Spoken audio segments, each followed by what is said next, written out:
Assalamualaikum warahmatullahi wabarakatuh. Perkenalkan, nama saya Nur Anissa Fidla Rahman, NIM 4520043021, Fakultas Teknik, Prodi Arsitektur, Universitas Besua Makassar.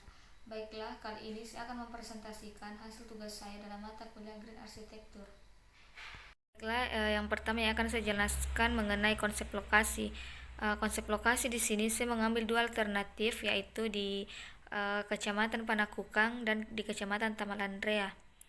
Seperti kita lihat bersama-sama yang ada di dalam gambar, warna ungu tua itu yaitu Panakukang dan warna ungu muda itu yaitu Tamalandrea. Luasnya untuk Kecamatan Panakukang 17,05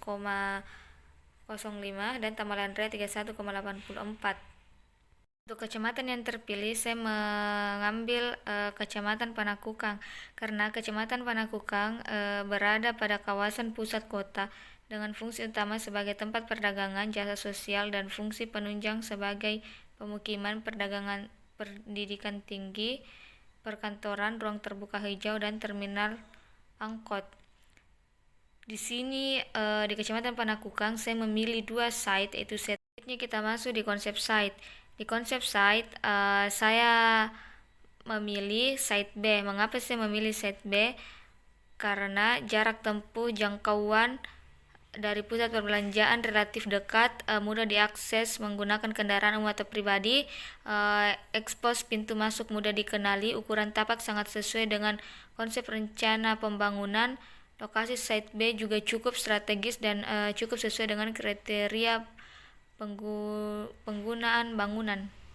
Bisa kita lihat bersama-sama di sini konsep analisis site, di mana orientasi matahari, arah angin, kebisingan, dan zonifikasi, di mana orientasi matahari. Masalahnya di sini matahari terbit dari jam 5.30 dari timur dan terbenam di jam 18.00 dari arah barat. Untuk solusinya, seperti pada gambar, bagian bangunan yang mengarah ke arah barat timur dibuat persegi panjang. Hal ini menguntungkan dalam penerapan ventilasi silang agar dapat meminimalisir panas matahari namun tetap memaksimalkan pencahayaan demi menghadirkan pohon peneduh di dalam yang dapat menurunkan suhu. Dan untuk arah angin, masalahnya angin dari arah barat lebih besar karena merupakan angin dari laut. Untuk solusinya, untuk mengurangi beban angin, bagian tengah bangunan lebih rendah sebagai penghubung serta celah bagi sirkulasi angin dan letak gedung tegak lurus terhadap arah angin. Dan kebisingan, masalahnya kebisingan tertinggi berasal dari jalan utama yaitu Jalan Urip Sumoharjo, Jalan Antariksa, Jalan Penjernihan Raya, dan arah barat timur pemukiman warga setempat.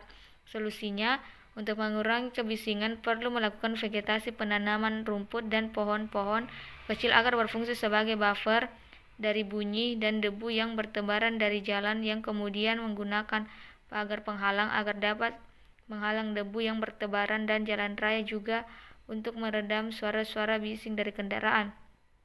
Selanjutnya, zonifikasi. Masalahnya, zona makro pada set diletakkan paling utama atau publik, zona privat diletakkan di ruang tengah, sedangkan zona semi privat diletakkan paling belakang.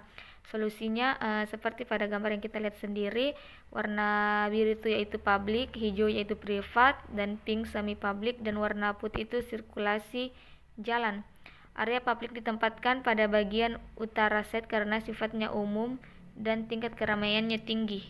Selanjutnya kita masuk di konsep kebutuhan ruang. Seperti kita lihat bersama-sama di sini, konsep kebutuhan ruang itu penghuninya itu ada ayah atau kepala keluarga, ibu, anak, tamu. Untuk tipenya, untuk ayah privat, ibu privat, anak privat, tamu publik. Aktivitas kesehariannya makan, minum, mandi, tidur, bekerja, istirahat. Begitupun seterusnya ibu, anak, dan juga tamu. Berikutnya kita masuk di konsep hubungan ruang. Konsep hubungan ruang sebagai contohnya di sini warna pink itu hubungannya sangat erat, warna biru itu hubungan cukup erat, dan warna putih itu tidak berhubungan. Salah satu contohnya ruang tidur utama. Ruang tidur utama itu hubungannya cukup erat dengan ruang tidur anak, dan begitupun seterusnya. Selanjutnya kita masuk ke konsep bentuk bangunan. Di sini konsep bentuk bangunan saya bisa kita lihat bersama-sama, yaitu bentuk awalnya persegi panjang, terus program atau posisi dalam proses desain dan keutusan yang tepat dapat dilakukan untuk mempertajam hasil dari desain bangunan. Spil merupakan level yang digunakan pada bangunan yang di bagian tertentu memiliki ketinggian lantai setengah antar lantai dan langit-langit. Volume merupakan bentuk ruangan yang ditempati atau massa.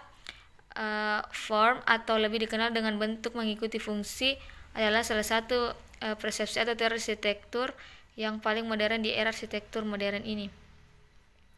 Untuk konsep desainnya, saya mengambil konsep desain grand arsitektur.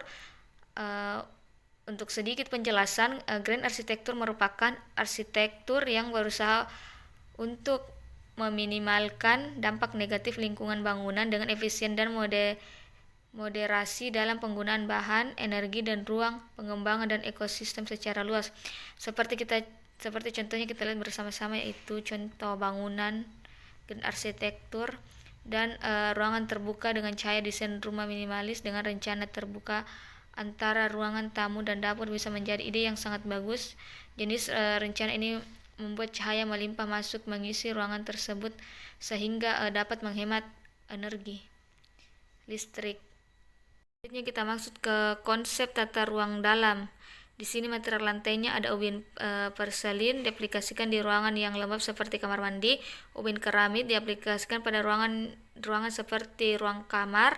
Ubin granit diaplikasikan pada beberapa ruang dengan volume aktivitas tinggi dan terekspos seperti teras.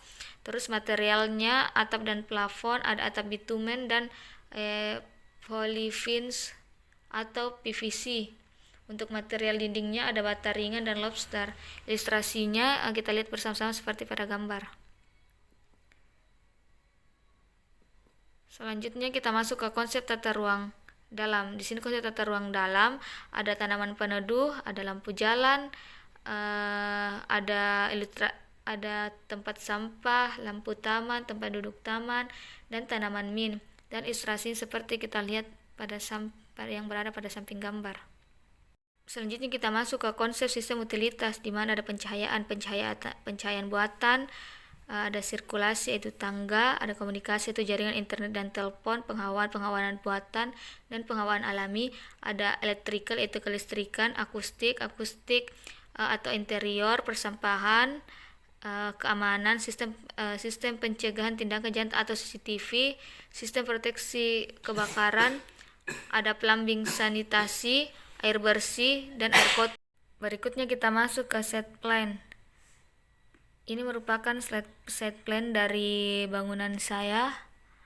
Dan selanjutnya saya akan memperlihatkan dena lantai 1 dan dena lantai 2. Berikutnya ini tampak depan, tampak samping, tampak samping kanan, dan tampak samping kiri.